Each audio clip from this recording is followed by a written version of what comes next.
If you're around my age and you want to figure out how to bleed dry the value of your credit card, then you're in the right place. I'm absolutely 100% no questions asked the wrong guy to teach this right now, but I do have a FICO credit score of around 745 with a peak of 760 before I bought my car, and I have no credit card debt.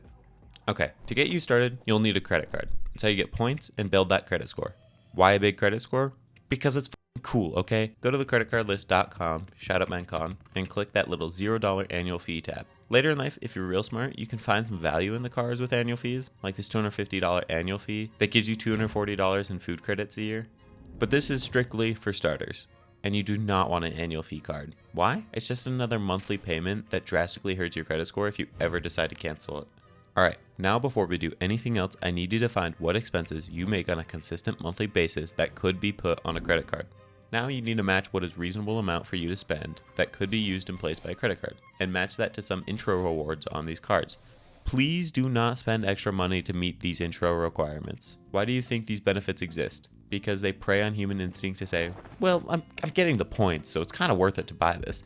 Don't. A credit card company's job is to get you to use it, and then they make money when you don't pay off a balance in full and end up spending the 23% to fucked up amount of interest. Some of you know that, and for that, I'm very proud. Okay, now we can go back to that page, find one with a decent intro offer, and also click around the tabs. A lot of them don't have annual fees. And yes, other cards do exist, but I can't vouch for them. Once you find one that has an intro offer that is reasonably achievable, changing nothing about your spending habits, you can think about getting that card. Then make sure that there are good rewards for just owning the card in general. Like this Capital One has a great intro offer for young people, but the 1% on all of their purchases isn't too great.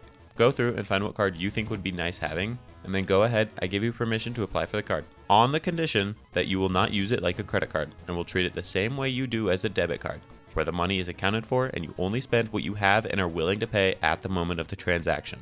Also, don't do the, by the time I need to pay for this, I'll have gotten my next paycheck. If that's you, congratulations. You'll be very profitable for the credit card companies. For me, I chose the Sky Miles card, mostly because I have some flight plans in the upcoming years and I want to start getting those points. But, I mean, I don't think this is the best possible card for me. Just for now, get a card, like this AMEX Everyday card.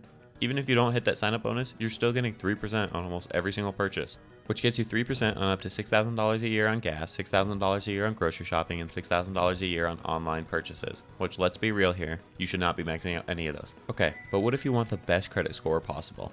There's a lot of disagreement to this, and a lot of people say for some reason you need 30% balance at all times on your card. But I just got the Sky Miles card, and 30% would be over $1,000 at all times on the card. That's an entire paycheck for me. I much prefer a 10% rule, or what I've been doing is just keeping around $100 at all times on the card, paying off at the end of the month. Not a single time with either of my credit cards have I ever done a minimum payment and paid interest rates on the card. And you should not either. That's how the credit card companies make their money. If you're watching this and you have credit card balances and you use it all the time, please try to pay those off completely as fast as you can. Don't even try saving money. Oftentimes credit cards are over 24% interest, which is way more than you could ever make in a savings account or investing really efficiently. The money is better spent paying that off and then saving after. If you make little to no progress on your card after 3 to 4 months, then please actually do not follow the advice in this video. You're not going to be a smart person with credit cards. This is for the people who use a credit card like a debit card and always pay in full on time and want the most out of these cards.